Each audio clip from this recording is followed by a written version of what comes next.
일본은 취업률이 높아서 히키코모리가 별로 없을 것이다. 이런 이야기가 사실일까요? 사실 일본에서는 이미 수십 년 전부터 히키코모리 문제가 심각한 사회 현상으로 논의되어 왔습니다. 통계만 봐도 최소 60만 명에서 최대 120만 명 이상으로 추정될 정도인데요. 과연 이 수많은 은둔형 외톨이들은 왜 늘어나는 것일까요? 단순히 취업 문제만으로 설명할 수 없는 일본 사회의 깊은 그림자를 파헤쳐봅니다.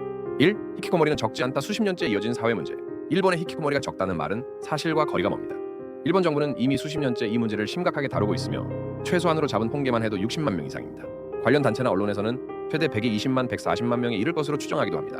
이 엄청난 수치 차이는 히키코모리의 정의가 달라서 생겨납니다. 이 일본 정부의 정의 젊은 나이에 취업 활동을 하지 않는 사람으로 정의하며 40대 이상은 히키코모리 통계에서 제외합니다. 그래서 상대적으로 적은 숫자가 나옵니다. 민간단체의 정의 나이를 먹어도 계속 히키코모리로 살아가는 사람들이 많다고 보고 연령 제한 없이 추산합니다. 그렇기에 숫자가 훨씬 많아지는 것이죠. 일본은 잃어버린 30년 동안 사회 문제가 계속 쌓여왔고 이미 중년이 된 히키코모리들이 많다는 것은 공공연한 사실입니다.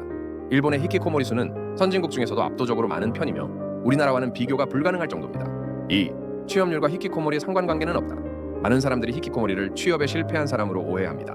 하지만 이들은 단순히 취업을 못한 것이 아니라 취업 활동을 포함한 거의 모든 사회적 활동을 스스로 포기하고 집안에 머무르는 사람을 뜻합니다. 취활생, 취업 준비생 취업을 위해 적극적으로 노력하지만 잘 되지 않는 사람들, 히키코모리 취업 활동 자체를 포기한 사람들, 이 두 집단은 완전히 다른 개념입니다. 그렇게 일본의 취업률이 높든 낮든 히키코모리의 비율과는 직접적인 연관성이 없습니다. 이들은 애초에 취업 시장에 나오지 않기 때문입니다. 3. 히키코모리의 원인. 일본 특유의 메이와쿠 문화?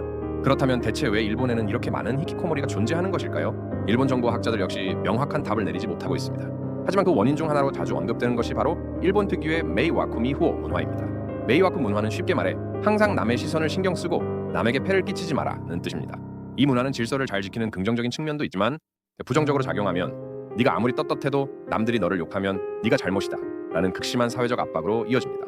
특히 일본의 히키코모리들은 중학생 때부터 시작되는 경우가 많습니다. 입시 스트레스와 대인관계 문제로 어려움을 겪을 때 메이와쿠 문화는 아이들에게 네가 성적이 나쁜 것은 네 탓, 주변 사람들이 너를 놀리는 것도 네 탓이라는 압박감을 줍니다. 결국 아이들은 나는 쓸모없는 사람이라고 자책하며 사회적 활동을 멈추고 집 안으로 숨어버리게 되는 흐름이 만들어지는 것입니다. 물론 이것이 유일한 원인은 아니겠지만 많은 학자들은 일본이 선진국임에도 불구하고 사회적 활동을 완전히 멈추는 사람들이 많은 것은 이러한 문화적 요소와 깊은 관련이 있다고 주장하고 있습니다.